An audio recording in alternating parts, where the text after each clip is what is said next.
This Torah class is brought to you by TorahAnytime.com. Shalom Aleichem, good morning. Welcome to our viewers on Torah Anytime as well. We have some exciting stuff in Miketz Hashem.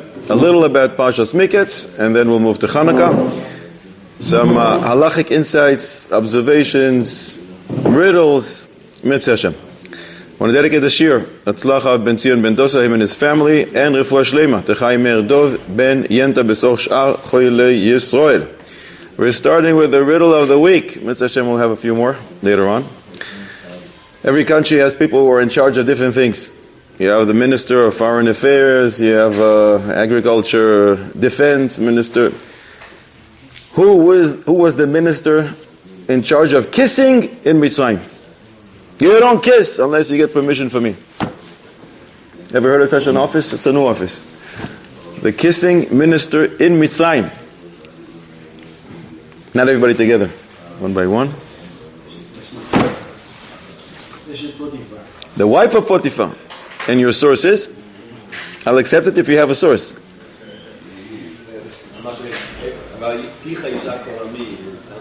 What does that mean? You're mechaven to Maisei Hashem. You know the Maisei Hashem? Close to 550 years ago, that Seida Laderech brings him.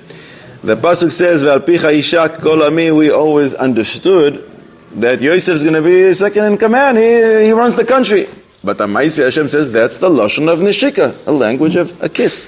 Which means, in Mitzrayim, everybody, when they saw the king, they ran over to kiss his hand. The ministers and the simple people. But you can't do that. You can't get close to the king unless you get permission from somebody who's in charge. Who's in charge? From now on, Yosef, ve'al picha yishak kol ami, the entire nation, the ministers and the simple people can only kiss my hand if you give them permission. So we have a new office in Mitzrayim. It's called the one who is in charge of kissing, and his name is Yosef. Perek Mem Beis Pasuk Chavtes, the Pasuk says, Vayavo El Yaakov. Should I make anyone? Vayavo El Yaakov Avihem. Until now I didn't know that Yaakov Avinu is their father. Since we totally forgot what happened, so 5 psukim later, the Torah says again, Vayomer Alehem Yaakov Avihem. You told me that before. Oh, you mistama, you forgot. So the following perek, a few psukim later, perek mem gimel pasuk beis. By the way, Yaakov Avihem. And if you go to pasuk Yud Aleph, again, Yaakov Avihem. Oh, I totally forgot. Oh yeah, for reminding me. 4 times? One is not enough. And Bichlal, we know that Yaakov is the father of all the tribes. Maybe. Earlier, 11 Pakim ago in Perek Lamed Aleph, the pasuk says, Yaakov turns to the brothers, in other words, to his sons. Vayomer Yaakov le'echav liktu avanim. He says to his sons, brothers, let's go and gather some stones. They're going to erect this little fence, the Gal'ed, with Lavan. Why is he calling his own sons Echav? So the Medrash Agadol says, once the kid grows up, he becomes as if a brother of the father. They become friends, hopefully. So Lichoira, that is what Yaakov Avinu, that is how he views his sons. You are my brothers, we're friends. But this is the Shevach of the sons of Yaakov, that they did not stop honoring him as a father. So every time Yaakov is mentioned, it's Yaakov Aviyim, because they looked at him, yes, you're so nice and you're treating us as if like brothers, like friends, but we will always be mechabed you, because the Avos were mekayim the whole Torah before it was given, and they viewed their father as if he is their father and not their brother, even though he treated them as such. Wouldn't it be enough to prove that by mentioning Aviyim twice? The 4 times it seems excessive. First of all, apparently the answer to that is no, because the Torah says it again and again, unless you have a different reason. But twice is no good, because twice means it's only in these 2 times. So every time it's mentioned, it's Yaakov Aviyim, because they always, even though he kept on treating them as brothers, they viewed him and treated him as a father. Aboy Isai, let's move to Chanukah. Chanukah riddle. They're not speaking him so respectfully. Like, so Yehuda says, I'm not going unless you agree to my terms. We're not going down. Mistama, he said it b'tchilu u'chimu. He didn't say, I'm not going. Listen, it could be that it's going to be very difficult to go, but it says Yaakov Avihem. Collectively, they always viewed him as a father, even though collectively he viewed them as brothers. He says, Liktu, Vayomer Yaakov le'echav. We're talking a group, they always continue to view him as a father.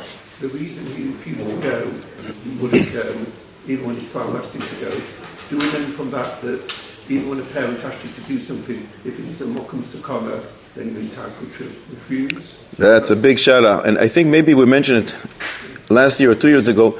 Was Yosef even allowed to go? Yosef is sent on a very dangerous mission. He knows that the brothers viewed him as a roidef, he's a pursuer. So that means capital punishment. So shkoyach, my father for telling me to go, but I'm going into a minefield. They're going to shoot me. You're allowed to go? Bichlal, not pashut, and some of the Mefarshim say you're not allowed to go. Some of the Mefarshim say there was no problem, because he really sent him only to the place called Dotan. But he didn't find him there, so he continued on his own to go to Shem. So Yaakov Avinu didn't do anything wrong. Or Yosef didn't do anything wrong as a commandment of his father. He decided on his own, and then we have to ask why he did it. But the question is also on the father. Is the father allowed to send his son to a makom sakana? And the question is on the son. Is he entitled? Is he allowed to listen to? Lichaoira, he's not allowed to. It's just like the father saying to his son, I want you to violate Shabbos. Both the son and the father have to listen to Kodesh Baruch who said no violation of Shabbos. So why do you send me to a place where I'm not allowed to go? But if you remember, we talked about the father who was in the Holocaust. He didn't have his tefillin. And the mother said to her son, I want you to go to daddy, he's in the train, with the Nazis in the train, go give him his tefillin, endangering his life. Was she allowed to do this? Was he allowed to do this? And then we brought Yosef, the Tevas Goyme, which is the Pri Megadim Sefer on the Torah. He asks, what were you thinking? Yosef, what were you doing? And he says, Kibud Avim was mezulzal at that time, and Yosef wanted to raise the value of this mitzvah in the eyes of people. And also we said, Be'idna deritcha, one can be punished for nullifying a mitzvah's esse. So there was no greater idna deritcha at the time of the Holocaust. Not so simple, it's dadim lekan lekan, but it's a great channel. Gamsa Torah doesn't come in. I mean, we don't know how the That's after the fact. That's after the fact. But we don't know how the situation is going to end up. Right. Gam zula toiva, you can say after the fact. I did something, whether I was right or wrong, and things happen in a certain way. So Kodesh Baruch Hu, the Maisi, he organized it, but that doesn't give you permission to do strange things. Psochim Davches, we learn. Even though normally a shaliach is protected, if he's on his way, is on a journey to do a mitzvah, shluch a mitzvah eiran is oiking. But b'makom hezeka, in a place where it's dangerous, we don't say that. One can't go in the middle of the highway, walk there and say, nothing's going to happen to me, I'm doing a mitzvah. The next truck that's coming, or the bus is going to run over him. But after the fact, then we can say, whatever happened, Gam Zula Tova Kodesh Baruch Hu organized it. But that doesn't take away from your efforts of hishtadlus that you have to do according to the guidance, in the guidelines of halacha. Abu Yisrael Chanukah riddle. This week, yesterday, somebody daven Shmoneh. He was so excited. Chanukah. She'asa nisim la'avosenu. So he started saying, Ala nisim ve'ala puka ve'ala milchamos. B'imei Mordechai ve'Esther. Mordechai ve'Esther. He finished the Shmoneh and then he realized, Mordechai and not Esther now. It's Matisyahu.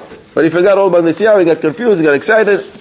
Maybe he didn't have a sitter with him. Maybe he didn't have any flipped around page. I don't know. But Lemaise he said Mordechai ve'Esther.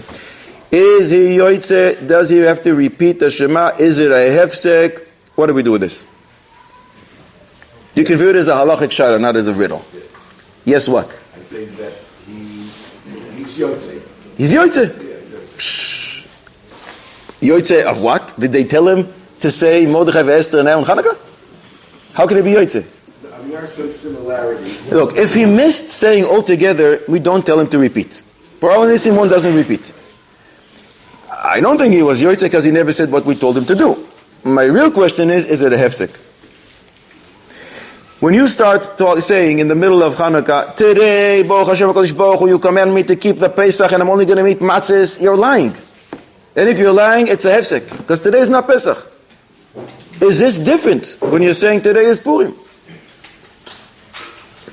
You don't quite to say today's Purim. Oh, you're not. So that's what my answer. You don't say Hayoim Hazeh. Today is Purim, but Yom HaZikaron Hazeh. You didn't say Rosh Hashanah today. Yom HaPurim Hazeh. You didn't say. You didn't put on a Yalev V'Yavo. You just said something which is totally not relevant. It's sort of. I'm sorry. If you say something which is a sheker, says the Mishnah Berurah, you have to repeat. This is not exactly emes. That's my question. Sometimes you have to repeat Shmoneh. That's me'akev if you're not yotzei, but there's something else here. In the middle of Shmoneh, you start talking to me about your stocks. About Bitcoin. Are you allowed to do this? This is going to wreck your Shmoneh. Is it a hefsek? And if it's a long one, and it made you pause the length of time that you would be able to say Al Shmoneh, you have a serious problem. Not because of me'akev, because you paused in the middle of Shmoneh. What are you in certain things that have nothing to do with Shmoneh? It's not Purim today. Not a hefsek. And you want to pass him like this without a source. Because the whole idea is to do the Odot Ba'aleh. And there's no Odot Ba'aleh. Maybe different characters. So can I say thank you for the Nes HaKadosh Baruch Hu did for me last week? Yeah, and it's not no problem. It's not a hefsek. Not a hefsek. What if you thank Hashem for Yitzias Mitzrayim in the middle of Odin? Well, didn't put it there. Why don't you do that in Shema Koleinu 2 seconds before? Why are you putting it in the middle of Moedim now? What's that? Make a Hodah in the middle of Modin. So you add... So you're saying no problem. Everybody agrees, no problem, doesn't have to repeat Shmoneh. Anyone wants him to repeat Shmoneh? You do. It just makes sense. You repeat Shmoneh. And you don't care about Bracha Levatala. A very severe D'Rabbanon. Why doesn't he just... You know what the Gemara says when HaKadosh Baruch Hu says, don't take my name in vain, don't say my name in vain, Lotisa. The world shook, the whole world trembled. And that refers to Bracha Levatala. When you stam say Hashem's name, so you're not worried about that. All your friends saying no, and you say, no, I don't care. You don't have a source. You don't have a source, and you don't care about the entire coalition here that says, Bracha Levatala, Bracha Levatala. They're all worried. The Chiddush, you have to say, they have to have Chiddushim. This guy is not from the... Avoisai, tremendous Chiddush. Rav Nebenzahl, Shlita, has a source. Contrary to there's some Dayanim here that didn't bring us a source. Menachos Samech Daled Amud Beis, we learn a Maise Agada about Mordechai. Mordechai was in the time of Beis HaMikdash. The Gemara says they didn't understand certain words. There was a person there who wasn't so clear, he was deaf, he made all kinds of signs, he pointed to certain things, and Mordechai was so brilliant, no one understood what he was saying, and he told him, this is what it means. The Gemara brings 3 different maisim like that. 2 with 2 people and 2 men, and 1 with a woman. She brought korbanos, they weren't sure exactly what she's saying, and Mordechai was such a brilliant individual, he understood everything. Rashi over there says, this is the same Mordechai from the time of Mordechai and Esther from the time of Achashverosh. It's the same Mordechai. Which means, Seder HaDoros brings, that this Mordechai lived for how many years? Hundreds of years. So it comes out, you're not lying.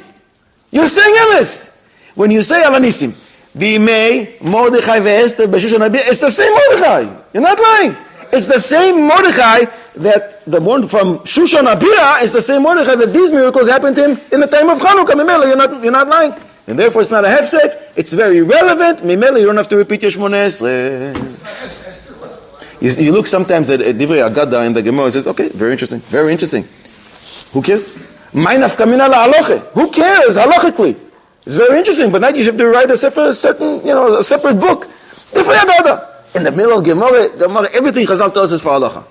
But what's the halacha? Halacha is relevant to us. If somebody will say this is how we're going to apply it. The Esther?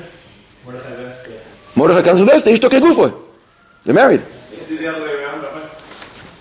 You did like you said. On Purim, you said they made Mordechai. They made Yochanan. Yochanan is not Mordechai. How are you going to connect that? It's true, Mordechai lived at the same time, but he's not mentioned there bichlal. But when he's saying Mordechai, it's the same Mordechai. Ulai. Hard to stretch this, but Ulai. But because of a chashash of a Safek Bracha Levatala, maybe we should. How can you say that he was so old? Hundreds of years, close to 400 years. I mean, during that time, people didn't live that long. Really? I don't think so. Eru Vinun Daled Amud Beis. The Gemara tells a story about Freda, the man of patience. He had a Talmid who wasn't the sharpest knife in the drawer. Far from it. And he would teach him something, he didn't chap. So we teach him again. Didn't chap. He used to teach him 400 times before the Talmid finally understood. One day, somebody knocked on the door while he was teaching him. So Freda goes outside, talks to the guy, and he comes back and continues to teach him. They get to the 400th time where normally they say chaps. Nothing. He says to him, everything okay today? He says, yeah, but I saw somebody came before, they invited you for something where you're going what? You're going to a wedding? But mitzvah, where are you going? I know you're going any second, so I can't concentrate. He says to him, I'm not going until you chap. Don't worry. I'm going to stay with you until you understand. And he taught him additional 400 times. For a total of 800 times. Came out a baskol from Shamayim. I said, Freda, you exhibited patience of the highest level. Mamish, unbelievable. What would you like as your reward? That the people in your generation, the entire generation, will come to Chayei Olam Haba or longevity. What would you like? And Freda says, it's not about me. All the people in my generation should come to Olam Haba. Comes out another baskol and says, give him both. So he got 400 years on top of, I don't know how old he was. The Gemara doesn't say how old he was at that time. He was 35, he was 82, I don't know. But he lived for more than 400 years. This is a Gemara in Eruvin. This is not the time of Moshe Rabbeinu. So they were. Rav lived for 300 years. And there are many other. Amoraim and Tanaim and other people who lived for a very, very long time. It's unique, but that's where it stands out. But we have cases like this. Choshech al pnei te'om. Beginning of Sefer Bereshis, and Chazal Darshan in Bereshis Rabbah, Parsha Beis Ois Dalet. Choshech zu Yavan. Choshech refers to the Greeks, that they darkened our eyes with their decrees, that they decreed, famous decree, right on the bull's horns, En lachem chelek be'elokei Yisrael. I think we brought in previous years different understandings what that means, why specifically the horn, why dafka these words, En lachem chelek be'elokei Yisrael, but maybe in a different way. This decree is strange. The bull's horns is kind of narrow. Why don't you use a better advertising space, which is called the back of the bull? It's much wider. If you have a car and you want people to see what you're advertising, would you write just in the front on the windshield, tiny little font and nobody can see it? Or you put it on the side of the bus that everybody can see? It doesn't make sense. Why in the bull's horns? Maybe because the bull's horns are pointed upwards. And the bull's horns is what he uses to gore. In other words, they were saying to Klal Yisrael, we want you to rebel against the Kodesh Baruch Hu. And there's no better display of that using the horns. In other words, you're going to lose your das, and you say, we are just like the bull. He doesn't recognize the Kodesh Baruch Hu, we don't recognize the Kodesh Baruch Hu, and we're willing as if to gore, and that's why they're pointed upwards, we're goring as if the Kodesh Baruch Hu, and that's why maybe they prefer that over the big advertising space called the side of the bull. That doesn't mean anything. But the horns is mamish in your face against the Kodesh Baruch Hu, maybe that's why. What was it connected with the scene of the golden calf? The calf bull and so on, we'll be trying to awaken that. I seem to remember hearing something, I'm not sure. Perhaps. Makes sense. You did so good on the previous riddle. We'll ask you another one. How can it be? There's a guy who lit candles right al Pesach beisoy mibachutz, exactly as Chazal instruct us. The most perfect place ever. The candles burning for an hour and a half, and yet he's not yoitze. There's no nedarim. Nobody took a vow. Everybody is 100% healthy. There's many people who were in the streets and saw the lights. Big Pesumei Niza. There's no bad smell coming from the garbage cans right next to it. Nothing like that. Exactly at the right time. If you're Sephardi, Seisa Kochavim, Ashkenazi, Shkia, or 10 minutes later, like Rabbi Eliezer and Rabbi Moshe, or 20 minutes later after Chazonish, whatever you want. What's that? That's what you said, but tzaddikim, chas v'sholom, he didn't steal. One of the Lamed Vav tzaddikim in the door. But maybe he's not one of the Lamed Vav, one of the Lamed Hey. Not sure he's Lamed Vavnik. So we don't have a question. Chanukah! Last night, Shkia, he lights with all the kavanos. Before that, he went to the mikveh. He dipped 3 times. He put on not 1 gartel. He put 5 gartels and a steimer. And yet, Baruch Ata with all the kavanos and tikkunim and the yichudim that he can muster. He learned by the whole Kisvei Arizal. He knows it by heart. Yet, not yoytze. Maybe it was a time of sakana when Chazal was saying you should like... Last night, no sakana. Maybe he had the kavanah that it's going to be lit only for less than half an hour. Shlomo Zalman Auerbach, he had all the kavanos for the bracha, but he also had another kavanah. In 10 minutes from now, I'm blowing out the candles. Says Shlomo Zalman, it's as if you didn't put enough oil for half an hour. You intended to blow it out. And even though they might say he didn't, we said it was burning for an hour and a half, but you had the intention to blow them out, you're not yoytze. And you have to go and light again. That's one answer, but we have another. Can it be? First of all, can it be? Yes or no? Yeah, why do you get 2 points? Now, if you don't mind, just give me details. Says Shlomo Zalman, another chiddush. He lit the candles. 10 minutes later, somebody knocks on the door. He's been trying to sell this house for months. Nobody comes. Suddenly, somebody comes and gives him the money, and he gives him the keys. It's no longer his house. So why did you light in a place which you have no shaykhs to? And therefore he's not yoytze, because again, if it happens 10 minutes after he lit, it's like you put not enough oil to burn for half an hour. It's similar to a person who's in a hotel. And this is a common shayla. A person who's in a hotel, and he goes and he lights in the hotel at 4:45 p.m., and then he goes down, he pays, and he leaves. What shaykhs did you have to light in the hotel? You just declared that it's not your place anymore because you left. You paid and you left. Immediately he's not going to be yoytze.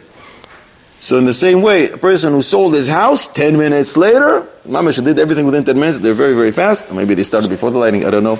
But 10 minutes later, he handed him the keys, he got the money. It's no longer his, no shaykhus to the place. Immediately, he will not be yoytze. Yeah, but he hasn't got any other place. What's that? At the moment, he's got no other place. Good. A person who's homeless is exempt from the mitzvah of Chanukah. The mitzvah of Chanukah is on the house, but technically you need a person to light the candles. But when you don't have a house, you're exempt. Even though when he started, it was okay. But they told him to light for half an hour. He lit as if only for 10 minutes. It's as if he put enough oil to burn for 10 minutes. But he fulfilled the mitzvah of Pirshumei Nisa. No, he didn't fulfill the mitzvah of Pirshumei Nisa. He created a new mitzvah in town called, let me go light where I want, not where Chazal tell me, and I'll decide how to create the Pirshumei Nisa. Can I go now into the middle of the street and light and say a bracha, even though I live there and I lit in my... I'm fulfilling the mitzvah, I'm Pirshumei Nisa. That's not the mitzvah. The mitzvah is if you do everything according to the directives of Chazal, you should do it in a way that's mefasim the nes. But not, you don't create a new mitzvah called Pirshumei Nisa. And that's why lighting in the street is ridiculous. Doesn't work. How do you explain all about Shabbat? I don't need to, they need to. It's not Pirshumei Nisa when they do it in the Merkaz like that? It's a beautiful thing. To say a bracha there is a problem. Unless you are from that group, and there's more than one group like that, that have a mesoires to do this, but according to all the other poskim, this is something one should refrain from. And I don't want to say we're afraid of bracha levatala. It is a bracha levatala. But, again, if you have a mesoires, and there are very, very unique opinions, very few unique opinions, that it's okay. So they're relying on that. But somebody comes and asks, what should I do? We tell them to refrain from that. We say many times, in many different interpretations, of why is Chanukah celebrated for 8 days. The famous shout of the Beis Yosef. Because really, you had enough oil for one night, so the miracle occurred over the subsequent 7 nights. So Chanukah should be celebrated for 7 days and not for 8. Because there's no miracle happening on the first day. There are more than 1,000 answers to this question. But now we're giving the 1,001 answer. 1,002, because I say more. But it's not my answer, it's not a chiddush. It's the Pri Chodesh. Taf Reish Ayin. And there are others who say the same. And it's so mishtabel. The first night, you're not commemorating the miracle of the oil. You're commemorating the winning of the battle. What's the proof? Mishnah Berurah says, he quotes from the Rambam at the beginning of Taf Reish Ayin. When did they win the battle? What day was it? Chaf Hei Kislev. which means when did they light? At night. That's Chavav. So if you're celebrating and commemorating 8 days of oil, you should start the Chanukah on Chavav. Why are you starting on Chavhei?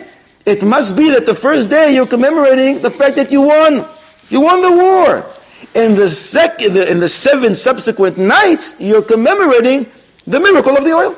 It's very mistable, very pashut. The question doesn't even start.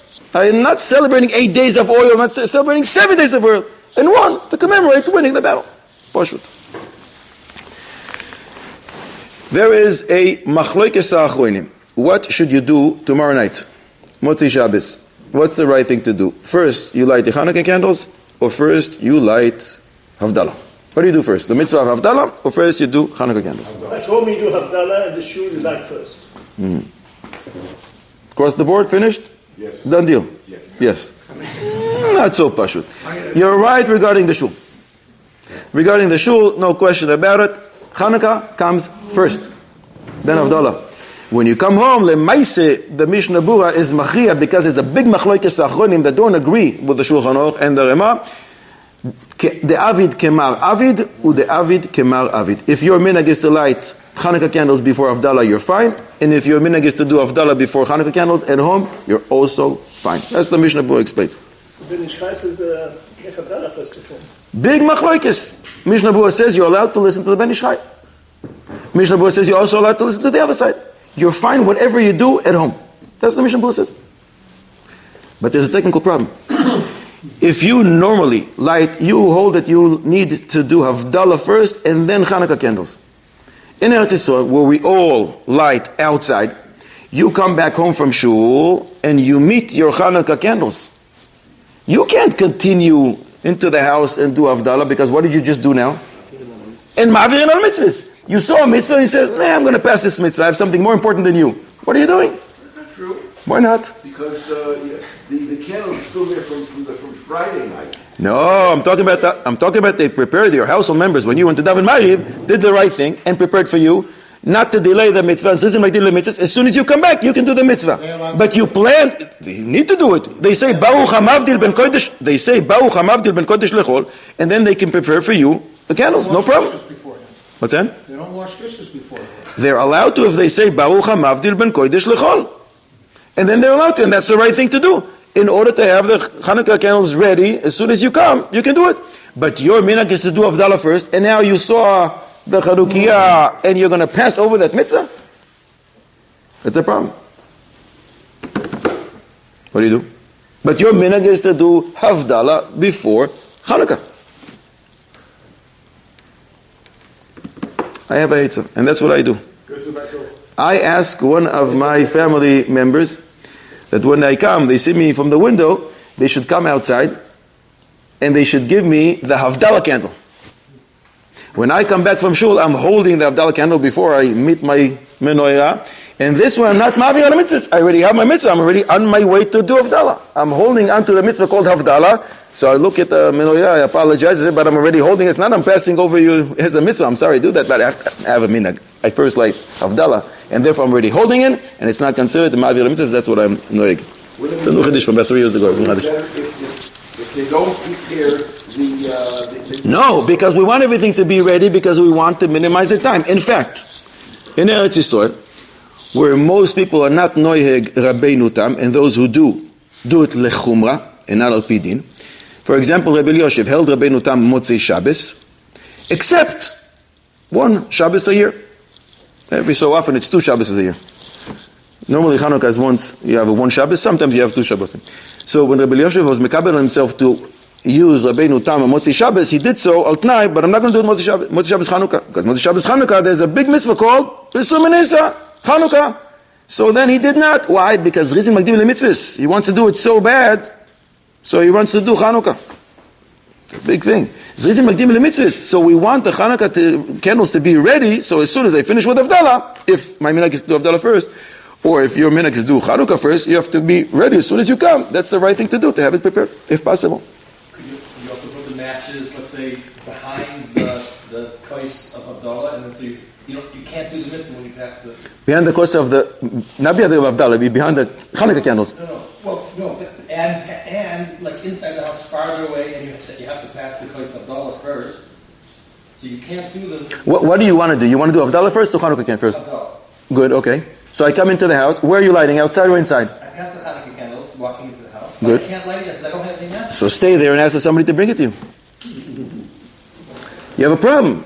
That's why you don't want, in the morning, to put your tefillin over here in this room, and your talis over there in that room, and to pass by the tefillin and to say, bye-bye, I'm going to the talis, because the talis normally comes first. You have a problem. Can't do that. And ma'avir al-mitzvahs, you're going to have to put the tefillin first. When you have it both in the same bag, you don't want to touch your tefillin before you touch the talis, accidentally. Because when you do, you have to put the tefillin on first before the talis. We have a rule, Malin Bakodesh Ven Moridin, so normally you put the talis and then the tefillin. But if accidentally you touch the tefillin, you have a problem. Because in ma'avir al-mitzvahs, you have a mitzvah in your hand, now you're going to say bye-bye, pushing you away. Have something better than you. It's called a talis. You can't do that to the mitzvah. So that's not going to work. If you hold, you can only light a light after you've done Havdalah, then when you're walking past your Hanukkah candles, it's not the time yet to do the mitzvah because you've not yet done Havdalah. Why? What's the problem? In davening, I say Atachon and Tanu, I did Havdalah. Baruch HaMavim LeKodesh L'chol. If you forgot Atachon and Tanu, it's not a problem. If you got to say it, if you forgot to say that in Shmon Esrei, then you need. If you forgot to say Atachon and Tanu, to say Baruch HaMavim LeKodesh L'chol. Does it help you holding last week's Abdullah candle? Why is it a riot of this week? What do you mean? This is the candle that I'm going to use now for Havdalah. So maybe the Chazal would say, well, use it as the shamash. Go right in, like... As long as you're holding something, which is part of the mitzvah that I want to fulfill, I'm not passing over a mitzvah when I'm available. When I'm not holding anything, I have Chanukah candles in front of me, so why are you not doing it? But when I'm showing, especially by holding something that belongs to the mitzvah, Bisamim, Havdalah candle, whatever it is, I'm already involved in a mitzvah. I'm not passing over a mitzvah. I'm involved in something else. What's better to light? Wax candles, beautiful wax candle. Mamish beautiful. Or olive oil. Olive oil. Why? That's part of the mitzvah. Because That's part of the mitzvah to have candles. Why is olive oil better? In the Beit HaMikdash. You're mimicking what happened past the Mikdash. Good. How is it possible that you actually should prefer using wax candles and not olive oil? When does that happen? Not talking that you made a vow never to use olive oil, no vows, everybody's 100% healthy. The oil was not under the bed like the Ben Ish Chai says. No. And yet, you should prefer using wax candle over olive oil. When does that happen? Or maybe it never happened, maybe it's a trick question. It's not. You already started? What's that? You already started? You didn't start. You're taking us to the machlokes we discussed in the past. A person who put a wax candle inside his menorah because he didn't have olive oil. He's about to say the bracha, and then there's a machlokes, but according to everybody, if he said Baruch Ata, no Hashem's name, just Baruch Ata, and then his friend comes, I found some olive oil for you. Hidu mitzvah. Everybody agrees at that point, it's too late. As if the candles got a real kedusha, they have a name. These are candles of Chanukah, and don't demote them by taking them out from the menorah. Tomorrow use the olive oil. But I'm not talking about this, because this we already brought in the past. If only enough olive oil to burn for half an hour, and it's Friday. You have olive oil to burn for 35 minutes, and a wax candle to burn for 34. And yet you should prefer lighting the wax candle. Is this possible? Is it possible, first of all? Another 2 points. Gewaldig. Details? When is that possible? It's going to burn nicer. We say that olive oil burns nicer. I think if it's in shul, you can blow it out before the time. Yeah. Because of sakana. In Latin shul, it's only 10 minutes. Okay. And Here we finished Mariv, we're leaving, you blow it out. Okay. But you're in a house. You're in your own private house. The answer is Mishnah Bua Taf Reish Ayin Aleph. Seif Koton Zayin. If olive oil is very expensive and you have enough to light, but only one candle, you're better off not doing a Hidu mitzvah and lighting tonight 3 candles, tomorrow 4, 5, 6, 7. You're better off lighting the wax candle in every single day, adding more than lighting a beautiful olive oil candle, but it's only one per night. The Hidu mitzvah of adding every single night is better than the Hidu mitzvah of olive oil. The Sha'ar HaTziyun brings this from the Chayei Adam and Tshuvas Binin Olam, but he says, but at least the first night, do use olive oil. Right? Why? Because the concept is, I'm not going to push off today what I can do today for something that is going to be better tomorrow. Tomorrow, you're right, I don't have enough money for olive oil for 2 candles. I have wax candles for 2, but not olive oil. But it's in front of me right now, the mitzvah. I have olive oil for tonight, so I don't do the calculations of what's going to happen tomorrow, because chaviva mitzvah b'shaita. At the time that I can do the mitzvah, I do it, and I don't worry about tomorrow, and I daven, mitzvah Hashem Kodesh Baruch Hu somehow should send me, mitzvah Hashem, some olive oil for tomorrow. And even if he doesn't, but that's the right prioritization when the mitzvah is in front of me right now. Now, this is a very common shaila, but every single year, everybody is asked. This week, I was asked twice. Last one just a few hours ago. The parents, grandparents are making a Chanukah party, and they're inviting the whole tribe. Happens all the time. Since the old parents live in a certain city, when they're the only ones, or some of the family lives there, but the entire family is in different places of the country, so they can't do it at 10 o'clock at night. So they do it at 5:30. People can't light when they have to travel an hour and a half from some different places in the country in order to get there on time, and the old parents are very makpid that everybody should be on time. Not that the yekis are anything. Very important. Everybody should be together. The family, achdus, very important. So they have to come to this party. The question is, where do these people light? Should they light in the party? It's a big family. They have 120 people. Big Pirsum Nisa. In the hall where they're going to have the party. Or should they wait until they come back when family lives in Haifa? So by the time they come back from the party, it's going to be already 11 o'clock at night or 12 o'clock at night. What should they do? They're asking, where should they light? In the hall?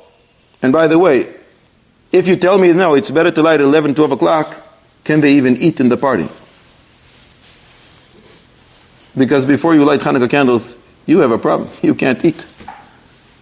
You can't learn, and you can't eat before you light Hanukkah candles. So what should we advise these people? Very, very common shaila. Like before you go. No, before Blag HaMincha they already have to leave. It's a long drive.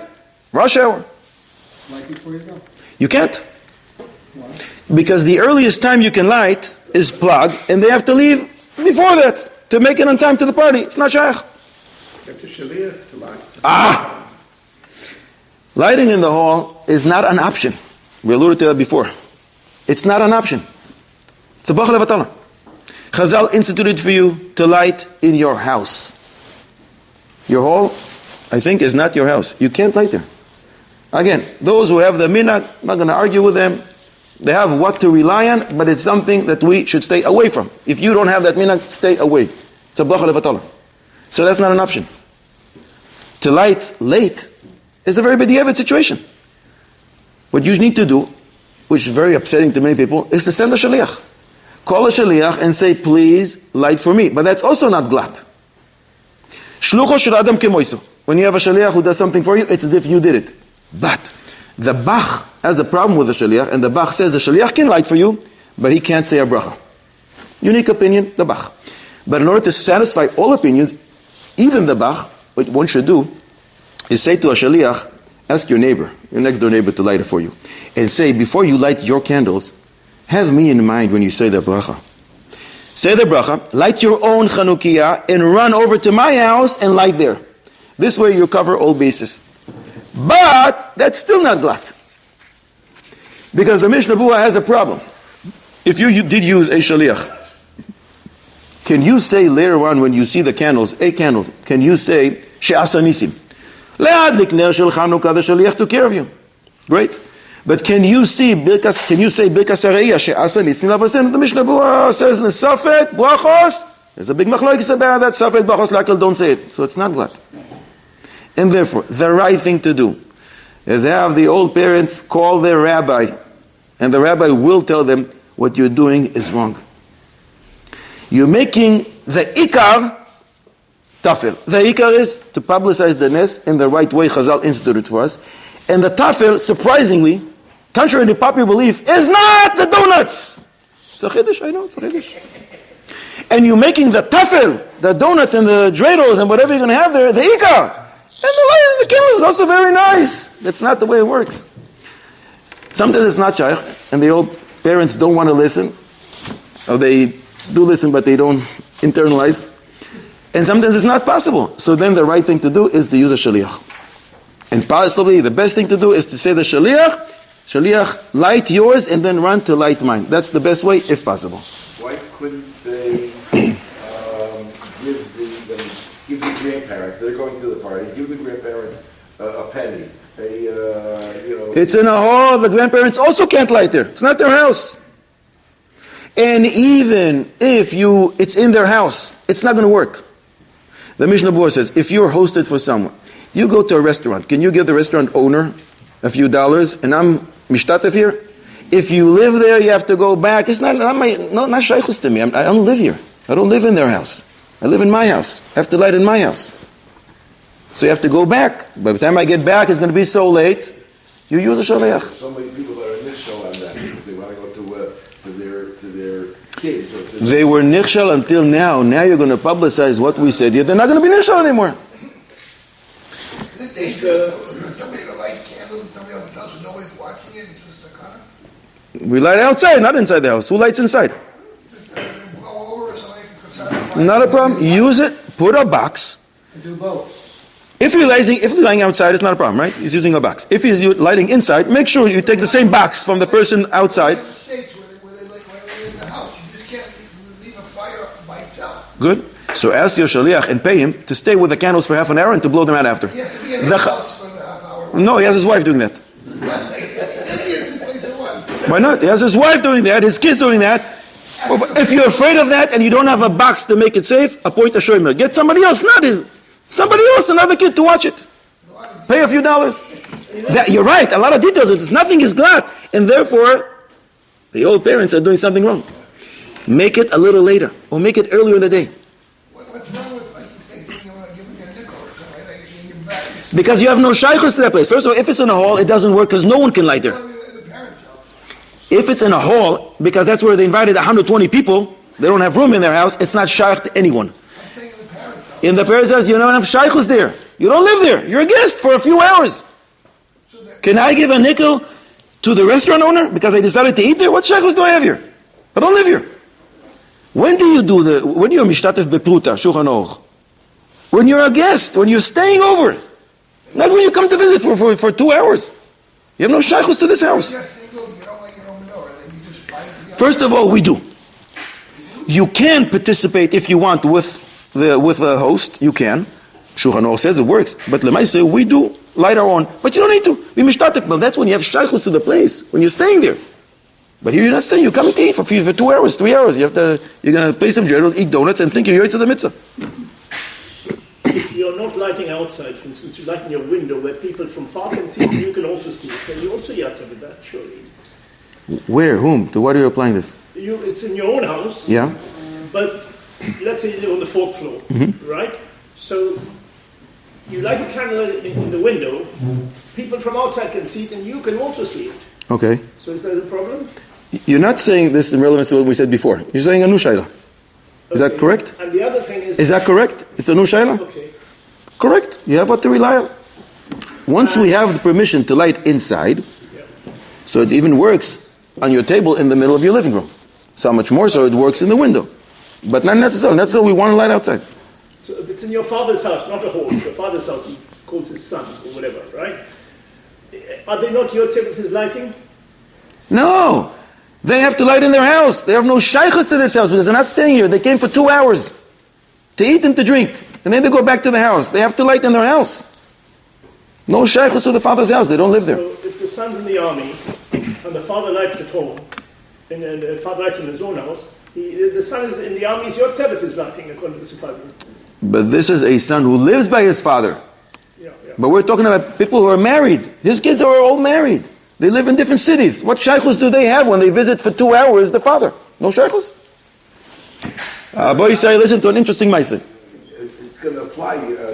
This Shabbos, a lot's going to apply. You have your kids coming or something like that. No, there's no problem. Because then they're staying by you. Then they have to light in your place. Or they can be mishtatef with you.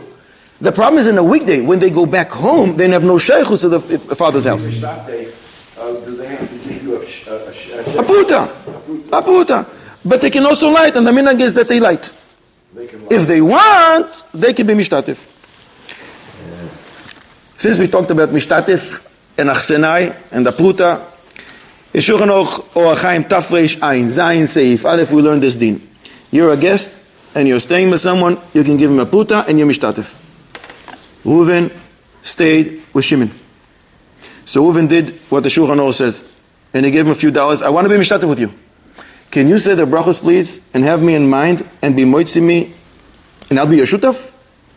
And Shimon the Aruch says, of course. That's what Shulchan Aruch says. No problem.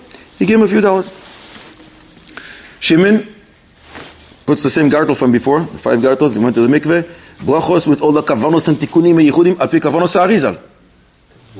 Baruch Ato! He lights the candles. Then they go inside to do the real mitzvah, and eating the donuts, playing the dreidel. 5 minutes later, it wasn't aerial souvenirs from our neighbors, the Houthis. It wasn't Hezbollah, and it wasn't the Hamas. They go outside. The menorah came down crashing. A major fire. Major fire. Shimon didn't put the menorah in a very stable way. Shaking. It fell 5 minutes later. Major fire. Created a lot of damage for the neighbors. In Eretz Yisrael, by the way, when you call the fire department, many times they'll actually charge you for using them. If they hold it's your responsibility, they charge you. So now the neighbors are coming and they're charging for the damage that happened to them. The fire department wants money from Shimon, and he has to pay. Comes Shimon to Reuven, his guest, and says, you have to pay half the damages. He says, I have to pay, why? He says, what, you want to be shutaf with me only for good things but not for bad things? What kind of shutaf are you?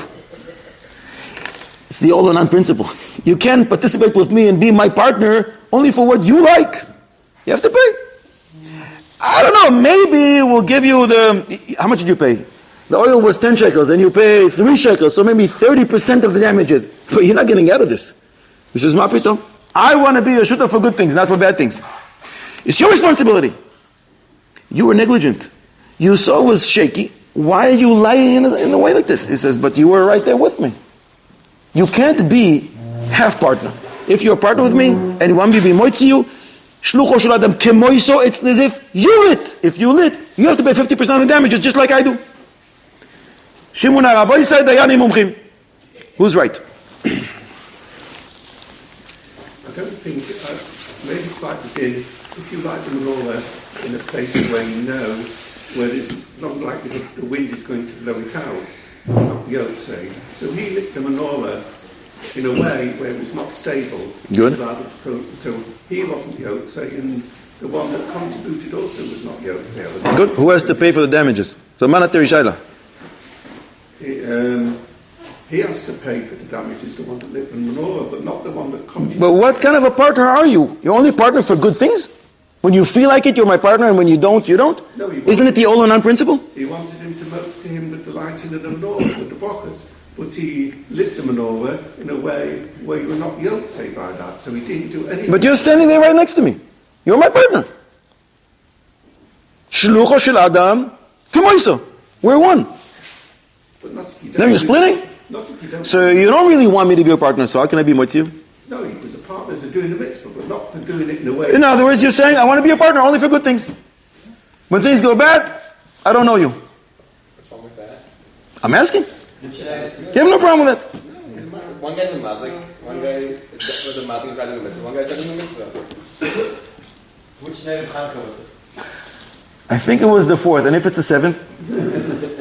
Because you could kind of, since they're not both lighting, the husband and the husband is that, hold on, like Ben Bai's lights by the Ashkenazim. Another Ben Bais. The Shulchan Aruch Tafresh Ayin Zayin says, a guest, Achsenai, gives a puta and he's mishtatef with the host, and that's what he did. Is that the kind of the Rambam and the Hadron that each Ben Bais lights, or that's a din in Shulchan Aruch that I go by Shulchan Aruch. Shulchan Aruch is a pretty big posik. Is it the kind of the Hadron that each? What's the difference? You wanted to do this shutfus and you did. What's the difference if you mekayim mehadim or not? It's the kind of that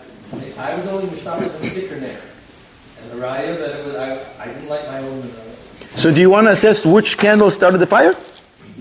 Can you? And if I'll prove to you that the main candle, there's a video camera outside. The other candles, as soon as it fell, they blew out. Now what are you going to do? You know it's a responsibility of the main candle. The one candle. Lemaise, 50%? Hadla kushira duchta.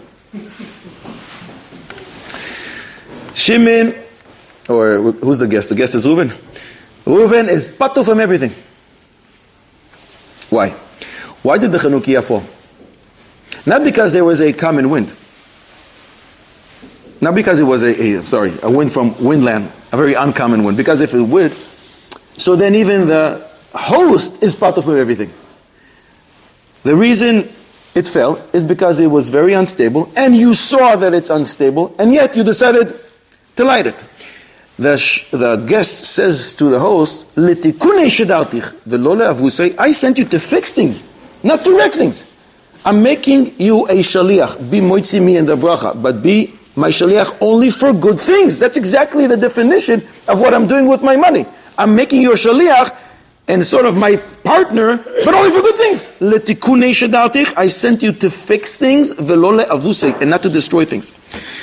More than that, like somebody mentioned, both the shaliach and the meshaleach, the guest and the owner, are not yoitze with the sadlaka. And they have to light again because this is called a mitzvah abba be'avera. What's a mitzvah abba be'avera? If you do an avera and then you do a mitzvah, there's no connection between the two. You did an avera, okay. And the accounting upstairs in the bag of the averos, you have an avera. There's another bag called mitzvahs. No, you have a mitzvah. Here, the actual lighting itself is the avera. What are you doing? Lighting something which is dangerous. That's not considered lakas neos Chanukah. The Sholu Meshiv, the Mishnah Berurah brings him as a suffix. If you steal oil, are you able to use that for Hanukkah candles? What's the suffix? Because the Shulchan Aruch in Tafresh Memtes holds that mitzvah ba'avera is not a disqualification that applies on the mitzvahs derabanan. Hanukkah is only derabanan. The Rema argues. The Rema says mitzvah ba'avera applies in mitzvahs derabanan as well.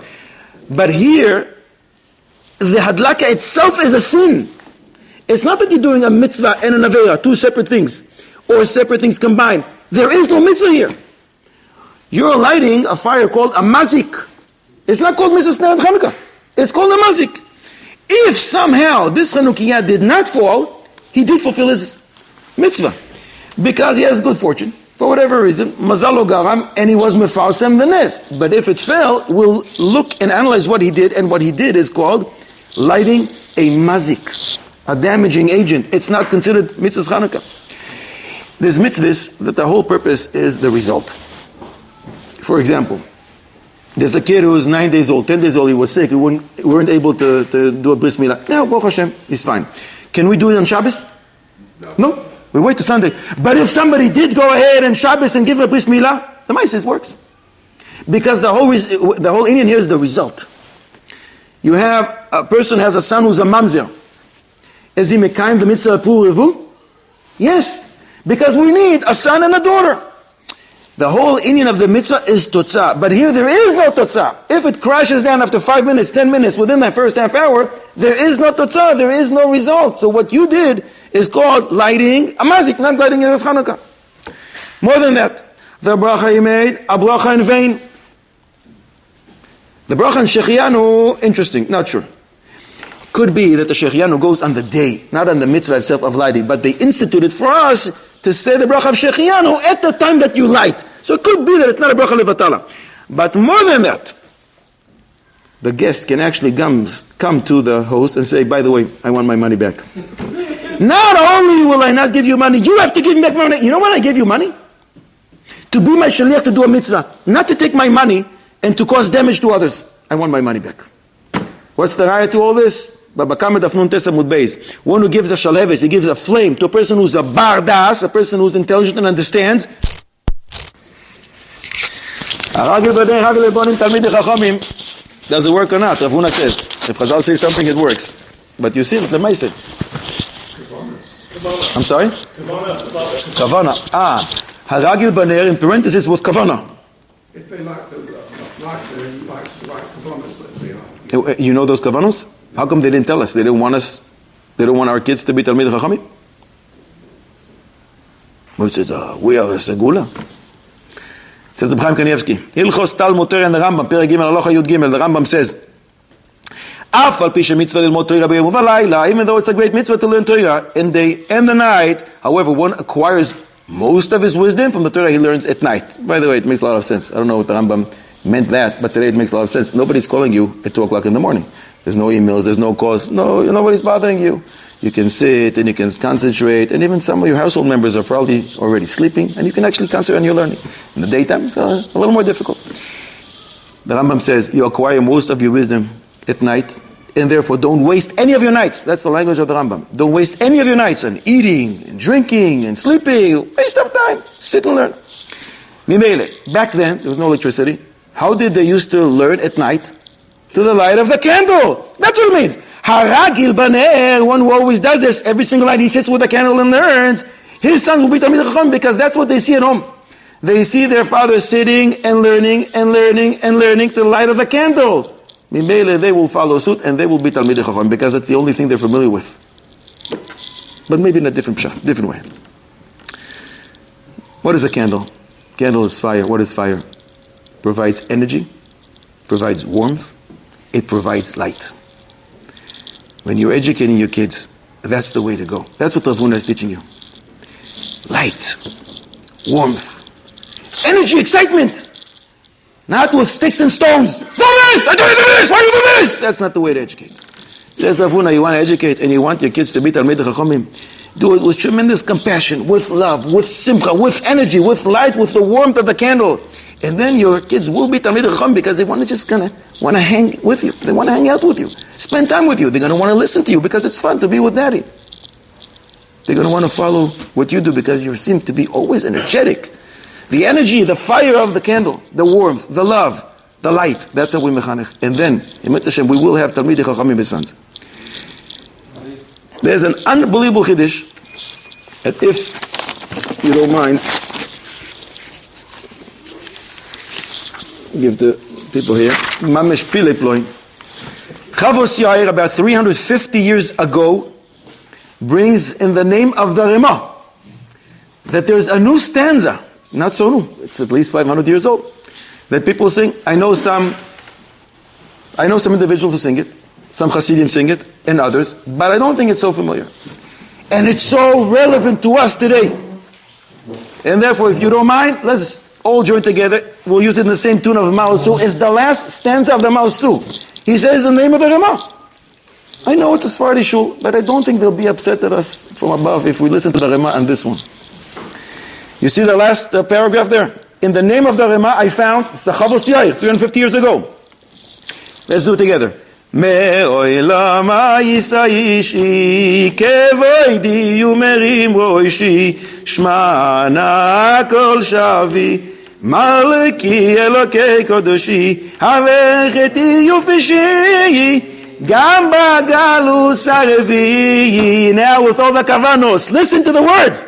חזק ישראל ותכניה ישמעאל ומדוים תפדה נפשי. Listen to the words. Chazek Yisrael, and make Yishmael surrender. All the Yishmaelim. Umedoim tefda nafshi. I just want to add with one more thing, a bonus. This is from where? I've never seen it before. That's why I brought it. This is from where? They sing it? This is from the Chavos Yair 350 years ago, quoting the name of the Rema, Rabbi Yair Bachrach, Chavos Yair. And he says, this is what we all do. So now, Miketz Hashem, we all want a bonus. These days, we need a lot of bitachon. Bitachon. Without it, nothing moves. How come there is one, Kiyach Alanu, we always say Hayeshua. There are different versions of that one. There's many, almost every siddur you'll pick up has something different. This is quite different. But the message is the same. But this thing, Chazak Yisrael v'Tachniya Yishmael. Boy said we all need chizuk. Yeah, keep it. Use it at home. Use it in good health in Miketz Hashem. You've just experienced another Torah class brought to you by TorahAnytime.com.